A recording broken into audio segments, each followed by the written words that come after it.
സാനയാണ് വിവരങ്ങൾ നൽകിയത്.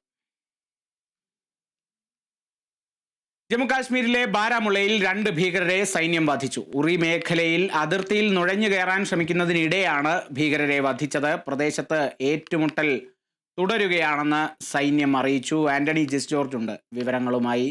ആന്റണി, വെടിനിർത്തൽ കരാർ ലംഘനമാണ് നടന്നിരിക്കുന്നത്. ഇപ്പോൾ പഹൽഗാമിലടക്കം ഭീകരാക്രമണം നടന്നൊരു സാഹചര്യത്തിൽ സൈന്യം ഈ ഒരു ആക്രമണത്തെ, നുഴഞ്ഞുകയറ്റത്തെ സംബന്ധിച്ച് നൽകുന്ന വിവരങ്ങൾ എങ്ങനെയാണ്?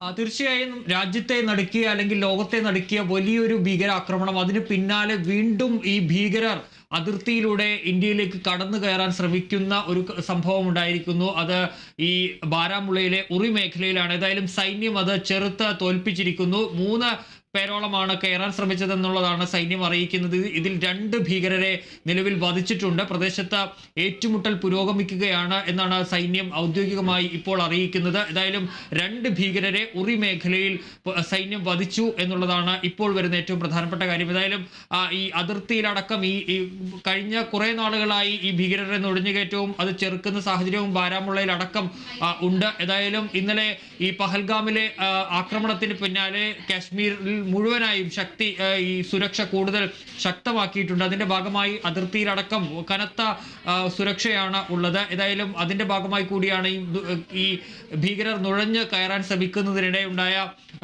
അത് ചെറുക്കുകയും 2 ഭീകരരെ വധിക്കുകയും ചെയ്തിട്ടുള്ളത്.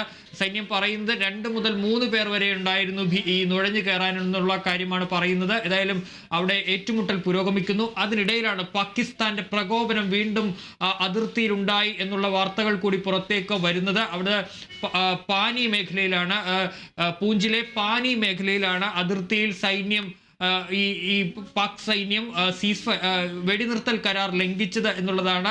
അതിന്റെ വിശദാംശങ്ങൾ കൂടുതൽ പുറത്തേക്ക് വന്നിട്ടില്ല. ഏതായാലും ഈ പ്രകോപനത്തിന് ഇന്ത്യൻ സൈന്യം തിരിച്ചടി നൽകി എന്നുള്ള കാര്യവും കൂടി ദേശീയ മാധ്യമങ്ങൾ റിപ്പോർട്ട് ചെയ്യുന്നുണ്ട്. ഏതായാലും ഇതിന്റെ പശ്ചാത്തലത്തിൽ അതായത് പഹൽഗാമിലെ വലിയ ഈ ആക്രമണത്തിന് പിന്നാലെയാണ് പാകിസ്ഥാന്റെ ഭാഗത്ത് നിന്ന് ഇത്തരത്തിലൊരു പ്രകോപനം ഉണ്ടായിട്ടുള്ളത് എന്നുള്ളതാണ് ഏറ്റവും പ്രധാനപ്പെട്ട ഒരു കാര്യമായുള്ളത്. ഏതായാലും അവിടെ സൈന്യം തിരിച്ചടി നൽകി എന്നുള്ളതാണ് സൈന്യം അറിയിക്കുന്നത്. പൂഞ്ചിലെ പാനി മേഖലയിലാണ് വെടിനിർത്തൽ കരാർ പാകിസ്ഥാൻ ലംഘിച്ചിട്ടുള്ളത് എന്നുള്ളതാണ് ഇപ്പോൾ പുറത്തേക്ക് വരുന്ന വാർത്ത. മറ്റൊന്നുള്ളത്, ഏതായാലും ഈ പാകിസ്ഥാൻ ഈ അതിർത്തി ഗ്രാമങ്ങളിൽ നിന്ന് ആളുകളെ ഒഴിപ്പിക്കുന്നതായുള്ള സൂചനകളും പുറത്തേക്ക് വരുന്നുണ്ട്.